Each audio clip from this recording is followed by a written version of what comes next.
Welcome back to the class, everyone. We've finally come to the end of our recent Lightspeed bundle series, where we've been going over the ins and outs of most of the characters that can be obtained in said Lightspeed bundles. However, while we will be going over all the normal things with the Tuskens, in addition to that, I want to talk about the fundamental difference for them that exists between 5v5 and 3v3. So if you did get the Lightspeed bundle for the Tuskens, you will now have all 5 of them at Relic 5, which is fantastic for a few reasons. Number one, it's a good stopping place with relics, because if any Datacron does ever come out for them, you'll be able to use it regardless of who it's given to.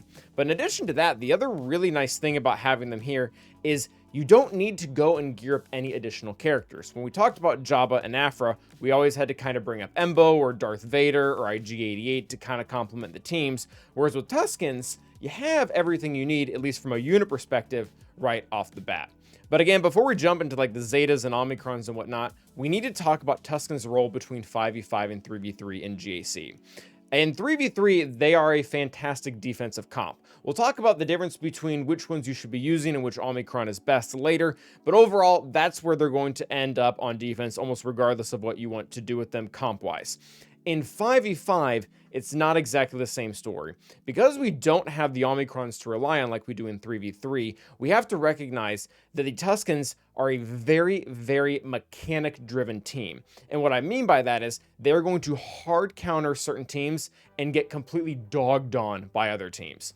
The way that the entire Tusken faction work is going to revolve around Tusken Chieftain's leadership, where they really, really want the enemy team to be gaining a ton of bonus turn meter. Because every time they do, they're going to gain momentum. And the momentum is then going to turn to defense and tenacity, and then once a character hits them, it will then turn into stuns and dots, assuming the dots do not get resisted. And this is really important because it means if you leave them on defense, and someone is aware of this, all they have to do is take in a team that gains no turn meter, like Qui-Gon Jinn, and the team will just completely fall apart.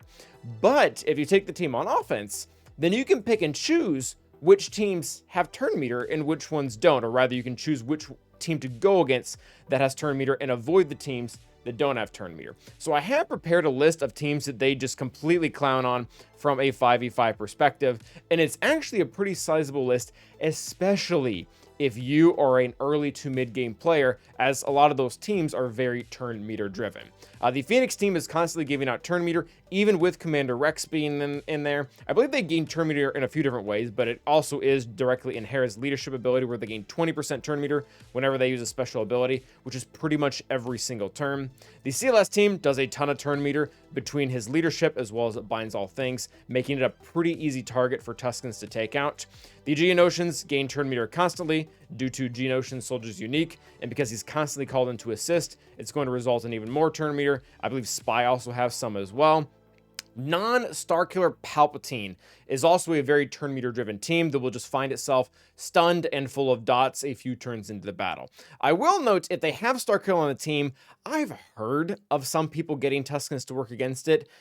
I don't know if I would recommend that for the majority. Maybe if you have like really good mods and really high relic levels, you'll do well. The issue with it is the Starkiller, when he's on the team, they take reduced damage from enemies who are debuffed. And the problem with this is when the dots are damage over times, the damage is calculated, it's based off of whoever's dealing damage, and because they have the dot, they're dealing damage to themselves. It's basically a really long-winded way of saying the way the code works is that they take reduced damage towards dots. Not as much as a Galactic Legend or a raid boss, but still enough that Tuskens will really struggle to beat a Emperor Palpatine if Starkiller is on the team. Now, some of their better targets of going after are probably going to be what we'll call the original Night Sister team, which does include Merrin. When I say original Night Sister, basically what I'm meaning is they don't beat Great Mothers. But with Merrin on the team, Merrin does this really fun thing where she gains a ton of turn meter when debuffs start going around. So you end up getting into the cycle where the Night Sisters get dots applied to them because of the whole momentum thing.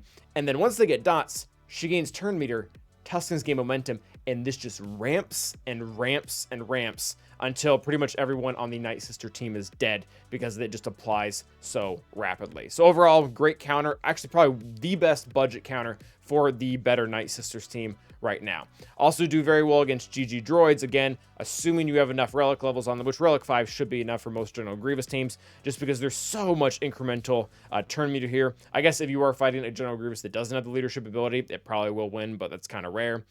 Turn meter Mon Mothma, I don't believe Tuskens beat every single iteration on Mon Mothma, but if they have Hot Rebel Scout and POW who generate turn meter pretty much every single turn, you're going to have a bad time, or rather, you're going to have a really good time if you're using Tuskens against them. And then even Phasma. I felt it a little bit weird to include Phasma on this list, but I realized with the Lightspeed bundles for First Order, there's actually a lot of people that are still setting this team on defense. So Tuskens, they do really well against every single one of these teams, and maybe some others if you are going to apply more investment later down the road. But that covers 5v5 pretty well. We do need to talk about 3v3 and defensively how they end up.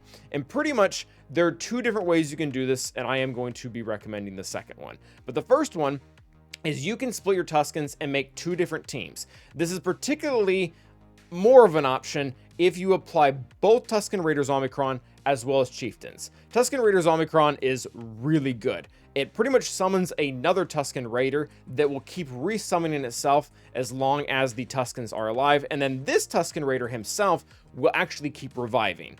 And it's really annoying to have to take them down because basically, if you don't have any type of anti-revive or a really strong AoE like from Wampa to eventually ramp up and kill both of them at the same time, you literally just can't kill the team. So there are solutions for it. Like I just mentioned, Wampa is one. Bounty Hunters do particularly well because they have a lot of anti-revive and kind of survive enough from what the Tuskens are doing overall. Again, this is the normal comp with and Tusken Shaman.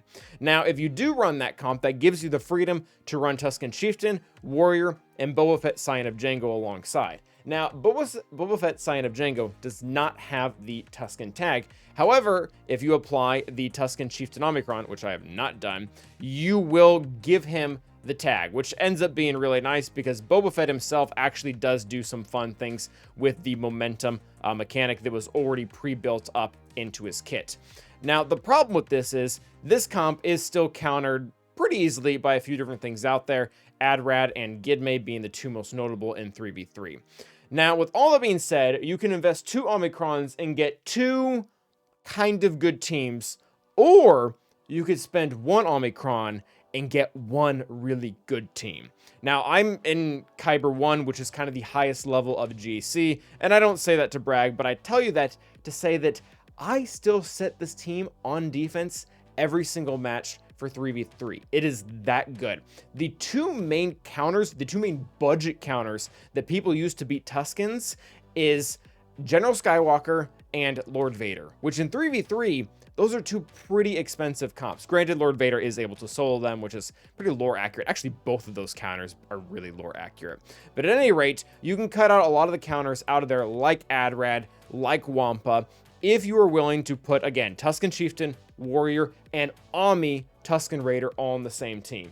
If you want to start to get cheap and you don't want to apply an Omi, or you want to put another character in there, you're gonna end up opening up counters, and that's fine. But I just want everyone to be aware of that. Those are overall your 2 options. So from an Omicron standpoint, priority standpoint, Tusken Raider is the better of the 2. And if you're wanting to make 2 Tusken teams, which I probably wouldn't recommend because this is just for 3v3, then you can apply Tusken Chieftains, but that will also require you to gear, relic, and farm up Boba Fett Scion of Jango. So just be aware of those overall implications for 3v3. Again, primarily a defensive team.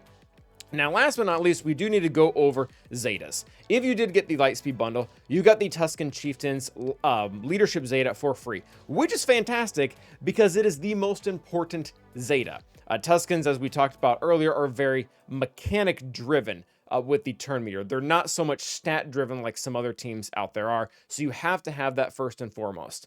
Next up, for overall Zeta priority, you are going to want to apply the Tusken Warriors unique.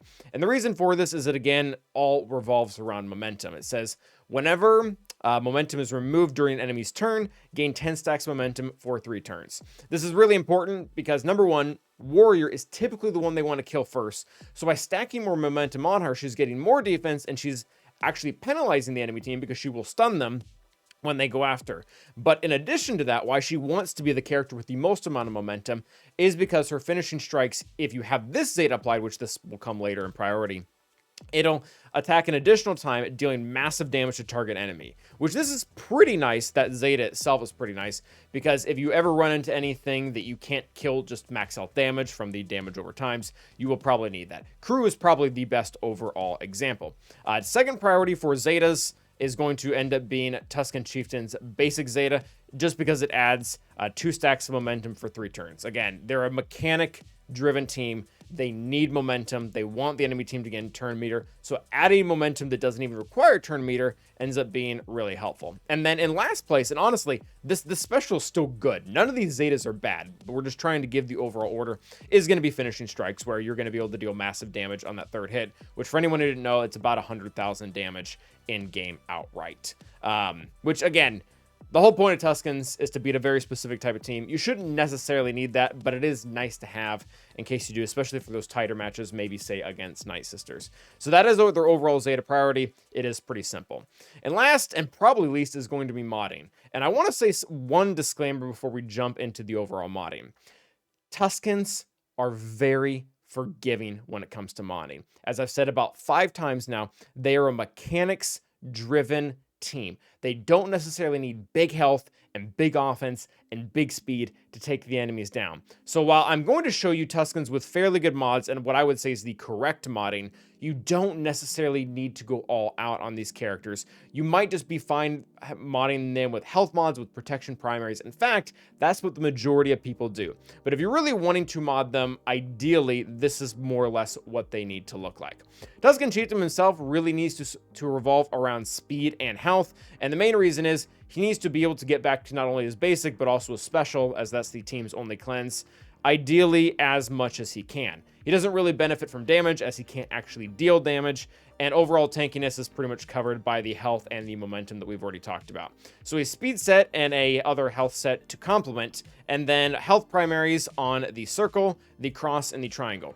Again, if you can't afford to 60 a bunch of mods to put on Tuskens, use protection primaries. The values don't translate as well because your protection up that you're getting is also built on protection, and the team doesn't have as much protection regen as it has health regen, but at the same time, Tusken should do their job against turn meter oriented teams. Next up is going to be Warrior, who we want to have crit chance as well as offense and a crit damage triangle. So overall offense set, speed arrow so she can take more turns, offense cross, and a health circle. Again, her overall survivability is pretty important, which is why I like the health primary there for the reasons also stated for Chieftain. And you don't necessarily need damage on her, but it is nice for, again, when you do run into enemies who are immune to max health damage overall. But again, Tuskens are very forgiving with modding. You don't necessarily need to hit any benchmarks with her. Next up is going to be Tusken Raider, who is modded the exact same way. Offense set, crit chance set, crit damage triangle, offense primary. And the reason why we're going with offense on these two characters rather than crit damage is because they actually get crit damage both from Warrior Special as well as from Tusken Raiders Unique. So you should have that covered in a pretty good way. And it's more important probably to work on their overall base offense. We actually went with potency and speed. Again, main job in the team is just to facilitate turn meter and then to stun every once in a while when he can. It's, again, overall not very important because a 60% chance to stun isn't going to happen very often at all. And even when it does, it's not going to make the largest difference because hopefully the most of the team should be stunned anyways, the enemy team that is, because of the momentum mechanics we talked about earlier. He does get offense up when stuns go out, so that'll happen pretty often, but you don't necessarily need the basic to do it. Or is it just when he does it? Nope, it's whenever they're stunned at all. So overall, potency and speed will get the trick done. And Shaman has got to be one of the most boring moddings out there. It's just health and some speed secondaries. Health primary, health primary, health primary, health primary, health sets. Tusken Shaman really does absolutely nothing on the team except be one more enemy to get hit so that more stuns and dots get out there. Whenever an enemy you just defeated, you get turn meter and health. I mean, that's really not that good. I mean, I don't really like abilities that trigger only on death because that means typically once characters start dying, the battle starts leaning one way or the other. She does have a little bit of health recovery, so again, her not dying is probably still ideal, but at the same time, I mean, for those of you who are really struggling from a mod depth because of all the lightspeed bundles you've been getting, health mods with protection primaries are probably just fine for her to get by. So that overall is going to be the Tuskens. Went over the difference between them in 5v5 and 3v3. 5v5, they really should be used offensively against these teams. 3v3, depending on what your Omicron investment and what you overall want to do with the faction is going to depend on what they do. Zeta priority overall looks like this. And again, their modding is very forgiving, but it's also pretty straightforward if you want to go over that. So thank you guys for watching. Hope you enjoyed. And until the next time, stay awesome.